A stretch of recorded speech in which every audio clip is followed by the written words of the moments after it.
Hello everyone, I am going to be doing a vinyl tag that was done by Steve Carlson back in January. I'm a little late to the game on this one, but I thought I'd give it a shot.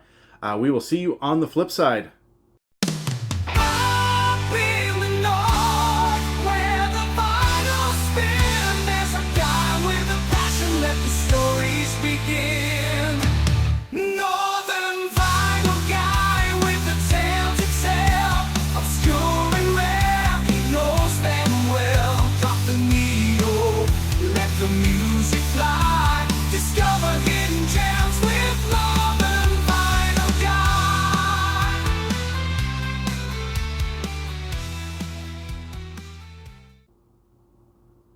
Hello everyone, Daryl the Northern Vinyl Guy, and I am doing Steve Carlson's World Vinyl Tag today. I thought I'd give it a shot. There are 15 questions. Yes, 15 questions.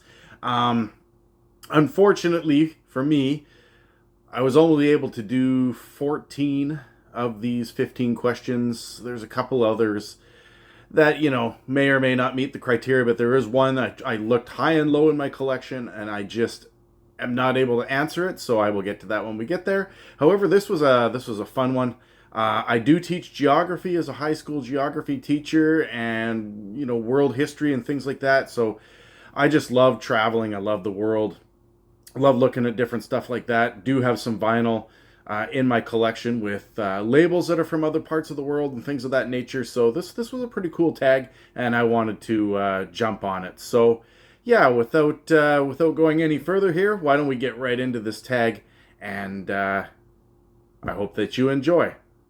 So question number one says to show a reggae album or an album that has been inspired by reggae. And this is an 80s album that I remember with a one-hit wonder. Group of young kids used to see it on TV, and they were a British reggae group called Musical Youth, and this is the Pass the Dutchie album, The Youth of Today. So the one-hit wonder song that is on it is Pass the Dutchie. Of course, there you have the backside of it.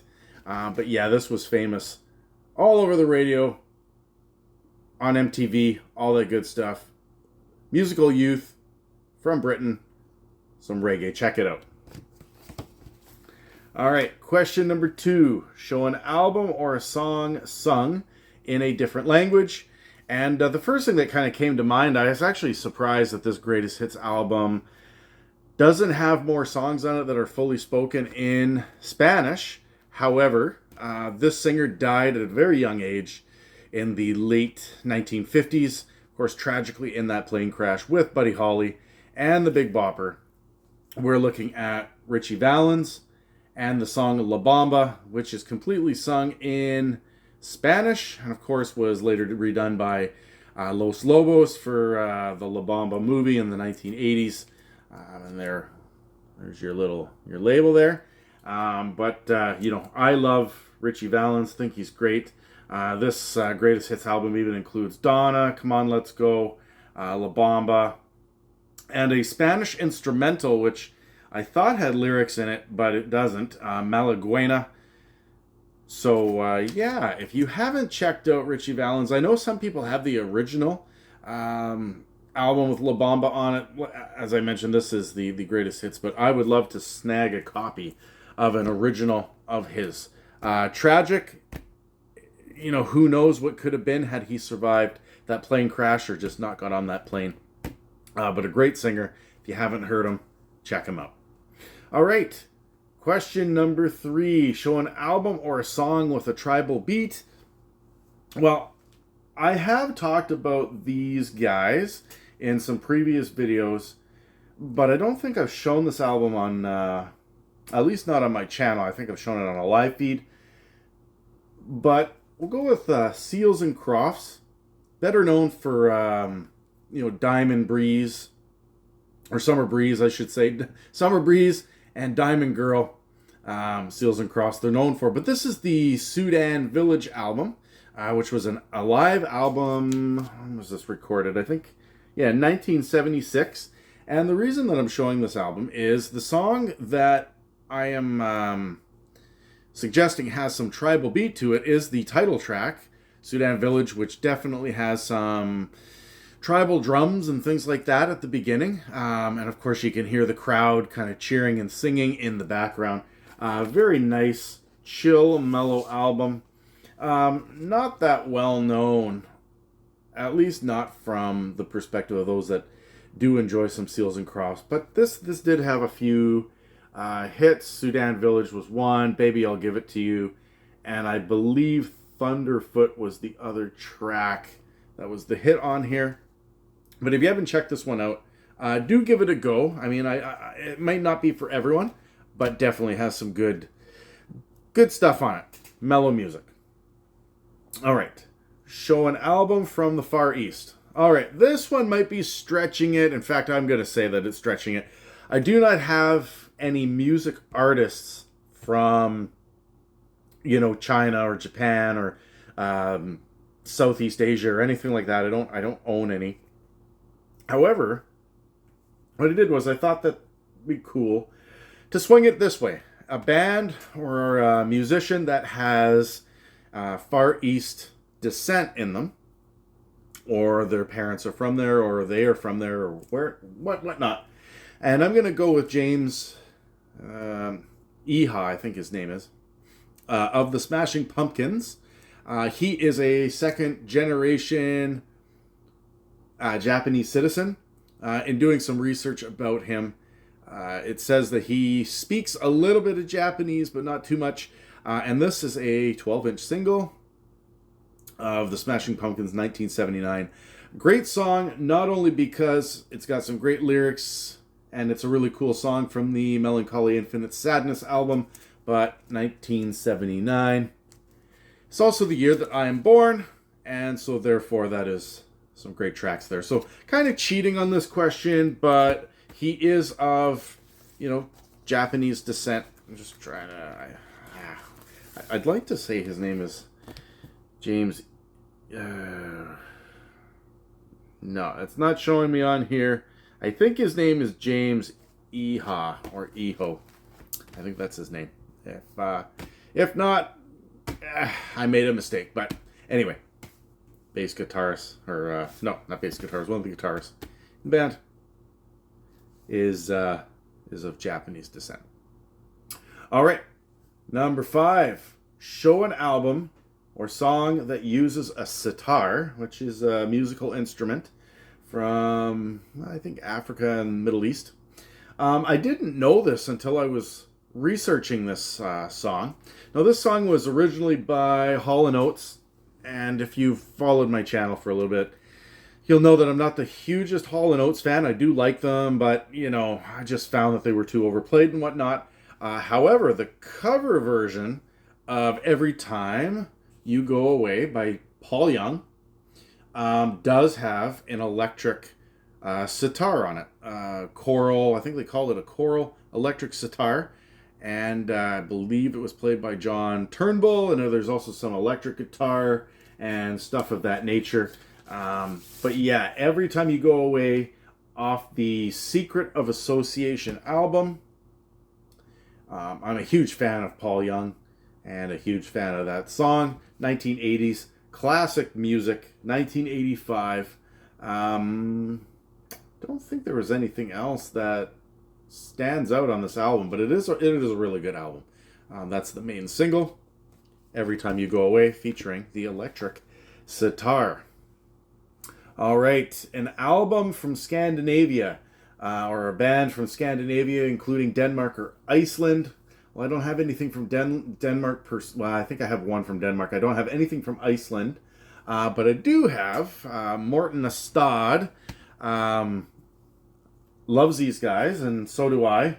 Although he tells me that there are better albums, and I think what it is this album has just their main hit. They were a one-hit wonder here in, obviously, North America, and that is the song that features the waitress, the cafe waitress, and she gets sucked into a comic book with the lead singer of the band.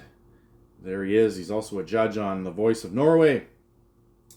But of course, Take On Me is the main hit single on here. If we want to go with it, I think that they were a 2-hit band in North America. My personal favorite on this album is not Take On Me, but The Sun Always Shines on TV. And of course, there you go. There they are on the back side. So, yes. And what's the name of the album here? Hunting High and Low is the name of the album. So, there we go. And I believe the lead singer is Morten. Yeah, Morten Harket is the lead singer. So, great stuff. Morten is, like I said, a judge on The Voice of Norway. And if you have not watched any Voice of Norway, in all honesty, it is my favorite version of The Voice that is out there. You can catch a whole pile of different songs on YouTube. Do go out there and check it out. It is great stuff. Voice of Norway. So there we go. Give it a go. All right, number 7. Show an album from or influenced by Africa, the continent of Africa. Well, I showed this before once. This is a very colorful looking album with a flying elephant and then an elephant on the bottom, but very colorful. They are from, I think they're from Ghana. I'm gonna have to research that a little bit more. Might be wrong. But Osabissa. My dad had some albums when I was growing up, 1960s and 70s band. Kind of funky, kind of, I'm not saying psychedelic, but just very unique band. It's not on this album, but if you check it out, they do a song called Who's Got the Paper, Who's Got the Match. Very different stuff, but very cool. I quite like this style of music, and the artwork on this album is just absolutely phenomenal. It is a gatefold, and of course, there is the band in the middle.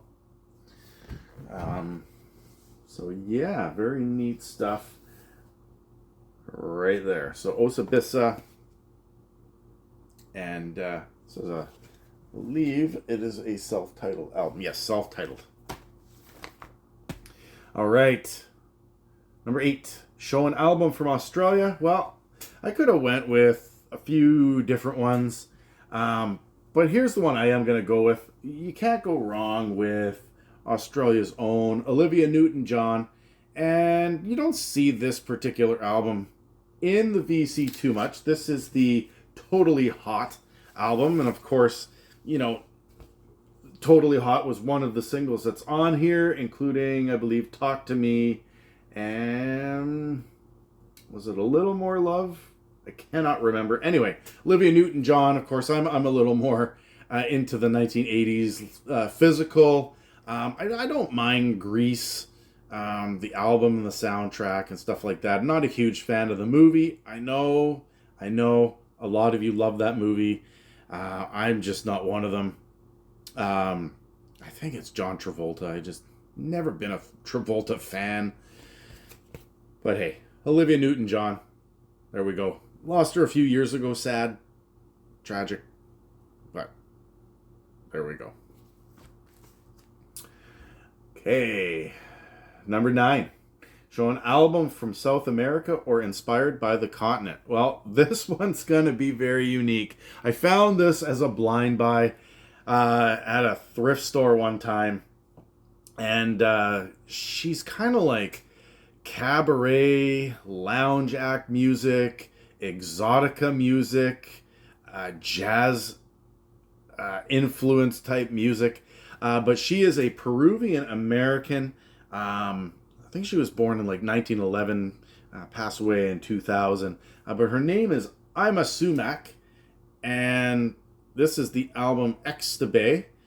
And she is, as I mentioned, she is a Peruvian American. So she was born in Peru and very heavily influenced by the culture and language of Peru. I mean, we got songs on here such as, what are they called? Taita Inti Ate Pura Akla Takwi. But this is actually two albums in one. One album fits on one side and one album fits on the other side. Yeah, this album contains 2 complete albums. As you can see, the songs are all listed here with some kind of influence or information, and this is the other side.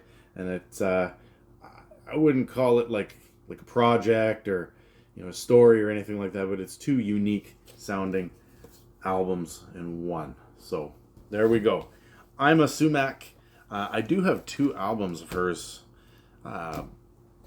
Blind buys, but very unique. It's not for everybody, but I think this is really cool stuff on there. All right, number 10. Music from an island nation besides the UK. So you can't say that any islands from the UK or any of those areas, as well as Australia, which is not considered an island. I am going to go with a guy by the name of Robin McIntosh. And he belongs to a band called Chandelier. And I was trying to find a little bit of research on it. This is a Barbados pressing. So this is kind of a 2-in-1. This is a 12-inch single. It's made in Barbados, but from what I understand, Chandelier, the group itself, which is kind of like soca, calypso type music, is from Trinidad and Tobago. So there's the album cover. There's nothing that indicates, pictures of the band or anything like that, but Chandelier. And Nuttin' for Christmas is the name of the song on the 12-inch single from Barbados. So kind of like I said, it's not reggae, it's more like soca, calypso-ish type music.